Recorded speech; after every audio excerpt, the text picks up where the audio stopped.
हैं। सबसे पहले शुरुआत करेंगे हम चतुर्श्रेणी कर्मचारी भर्ती। परिणाम की उल्टी गिनती शुरू हो चुकी है, नॉर्मलाइजेशन पर काम पूरा हो चुका है, तो इन तमाम सवालों पर हम बात करेंगे। सर बहुत बहुत स्वागत है एजुकेशन। नमस्ते, जय हिंद। सर चतुर्श्रेणी कर्मचारी भर्ती के परिणाम की उल्टी गिनती शुरू हो चुकी है। 15 जनवरी आपने डेट दी गई है। आपत्तियां का निस्तारण हो चुका है। आपने एक मैसेज भी डाला था कि कितने सवाल डिलीट हुए, क्या कुछ रहा है आपत्तियों में? कितने सवाल डिलीट हुए हैं, कितने के जवाब बदले? जैसा मैं शायद ट्वीट भी कर चुका हूं कि चतुर्श्रेणी परीक्षा के अंदर 6 पारियों परीक्षा हुई थी और हर पारी में 120 प्रश्न थे। तो उसमें ना के बराबर डिलीट हुए, यानी कि लगभग के 10 क्वेश्चन 6 पारियों को मिला के डिलीट और एक आध क्वेश्चन का 2 क्वेश्चन का बदलाव हुआ है।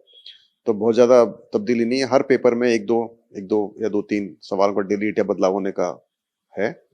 और यस, इसका रिजल्ट हमारा 15 जनवरी को निकालने का प्रयास है और मुझे उम्मीद है कि हम निकाल पाएंगे। बस सिर्फ एक ही इशू था कि चूंकि उस समय पर रीट परीक्षा के लोग एडमिट कार्ड डाउनलोड कर रहे होंगे, तो हम चाहते नहीं कि उसमें वो डिस्टर्ब हो। तो हम कोशिश करेंगे कि 15 को निकालते हैं, लेकिन हम उसको अपलोड ना करें और फिर अपलोड उसको 16 या 17 को करें, ताकि जो कैंडिडेट्स अपने वो एडमिट कार्ड डाउनलोड कर सके, उनको परेशानी ना हो। सर चतुर्श्रेणी कर्मचारी भर्ती की हम बात करेंगे। जिस तरीके से अभ्यर्थी सवाल कर रहे हैं कि सवाल डिलीट हुए हैं, बदले गए हैं, नॉर्मलाइजेशन पर कोई फर्क पड़ेगा? कि क्योंकि पटवारी में इतने कोई ज्यादा विवाद खड़े नहीं हुए थे, तो क्या चतुर्श्रेणी कर्मचारी जिसमें 22 लाख अभ्यर्थी हैं, कोई समस्या आएगी?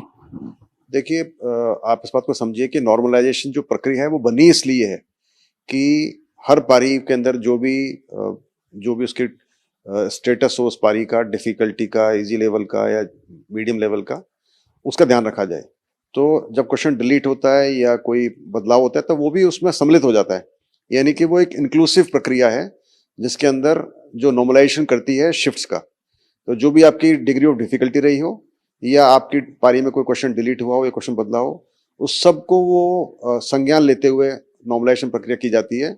और अभी हम इक्वी परसेंटाइल प्रक्रिया का इस्तेमाल करेंगे, जो कि हम पहले कर चुके हैं जेल प्रहरी परीक्षा में और उसके पहले हम पटवारी परीक्षा में। और मुझे बहुत खुशी है बताते हुए कि किसी भी प्रकार की कोई परेशानी महसूस नहीं हुई, ना कोई किसी प्रकार का रिप्रेजेंटेशन इन दोनों परीक्षाओं में आया।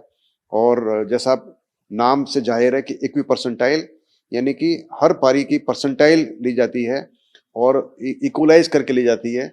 और इसका जो एक बहुत ही मोटे शब्दों में बोला जाए तो इसका मतलब ये होता है कि जिस पारी में जितने कैंडिडेट उपस्थित थे, उसी के अनुसार उस पारी से सिलेक्शन होता है। और एक बात और बता दूं मैं आपको कि जब हम बच्चों की शिफ्ट अलॉट करते हैं तो एट रैंडम अलॉट करते हैं, मगर ये ध्यान रखते हैं कि जब अलॉटमेंट हो रहा है शिफ्ट्स का, उसमें इक्वल नंबर पे लड़के, equal number boys, equal SC category के, इक्वल एसटी कैटेगरी के लड़कियां लड़के, यानी हर कैटेगरी के लगभग लगभग बराबर कैंडिडेट्स को शिफ्ट अलॉट की जाती है। और उसी प्रकार से जब सिलेक्शन होगा, उसका भी सिलेक्शन भी इक्वी पर्सनल का यही फॉर्मूला है कि उसमें भी लगभग लगभग बराबर बच्चे परसेंटेज के हिसाब से सिलेक्ट होते हैं हर पारी से।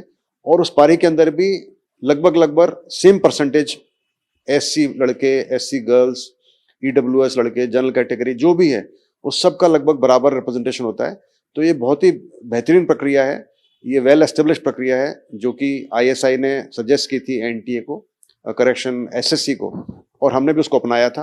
और उसी के आधार पर ये जेल प्रहरी और पटवारी परीक्षाएं हुई थी जिनका नॉर्मलाइजेशन हमने किया था।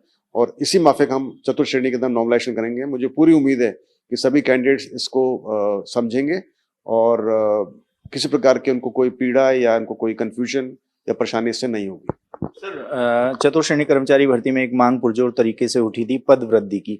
लगभग अब ये असंभव नजर आ रहा है। पहले युवाओं ने सरकार से मांग की, अब मैं लगातार सोशल मीडिया पे देख रहा हूं कि वो आपको ट्वीट कर रहे हैं कि सर पद बढ़वाओ। किस तरह की पदों का ये कंफ्यूजन है, क्या ये क्लियर हो चुका है? देखिए, चतुर्श्रेणी कर्मचारी भर्ती के लिए 54,000 पदों की भर्ती हो रही है, जो कि एक अच्छी संख्या है। इससे पहले आज तक कोई भी परीक्षा, कोई भी भर्ती राजस्थान के इतिहास में इतनी बड़ी नहीं हुई। एक दूसरी परीक्षा हुई थी जो L1 L2 की, उसमें मेरे ख्याल से लगभग 50,000 से कम पद थे, लेकिन वो भी L1 और L2 अलग अलग पद की भर्ती थी। लेकिन ये पहली अकेली ऐसी भर्ती जिसमें एक ही पद के ऊपर 54,000 कैंडिडेट्स को हम सेलेक्ट करेंगे। तो ये पहले से ही काफी बड़ी परीक्षा है और सरकार ने बहुत ही पहले से ही इतने नंबर्स जुटा के ये परीक्षा करवाई है, तो ये मुझे लगता है कि अपने आप एक इतिहास बनने वाला है। जहां तक पदवृद्धि का सवाल है, इस पदवृद्धि का संबंध इससे नहीं है कि कितने परीक्षार्थी परीक्षा देने के लिए बैठे, बल्कि इससे है कि राज्य सरकार को आवश्यकता क्या है। तो राज्य सरकार जो आवश्यकता है उस हिसाब से उन्होंने पद की इस भर्ती को जारी किया और अभी इसमें सिलेक्शन हो रहा है। और फिलहाल मेरे पास कोई भी सूचना नहीं है कि इसमें पद वृद्धि हो रही है। मैं लगातार टच में रहता हूँ विभागों के, और वहां से भी कोई सूचना ऐसी नहीं मिली कि पद वृद्धि होगी, तो मुझे नहीं लगता इसमें पद वृद्धि होगी। और 54,000 पद अच्छे होते हैं। यस, यदि बढ़ने की संभावना होती तो सरकार बढ़ाती। हम काफी टाइम से सरकार के विभागों के टच में रहते हैं और उनको बताते रहते हैं कि कब इसका रिजल्ट निकलने वाला है, और रिजल्ट निकलने के बाद पद वृद्धि संभव नहीं है, इस बात का सभी को मालूम है। लेकिन मैं समझता हूं कि अभी इसमें और कोई स्कोप नहीं रहा होगा, इसी वजह से किसी विभाग ने पद बढ़ाने के बारे में बातचीत नहीं की।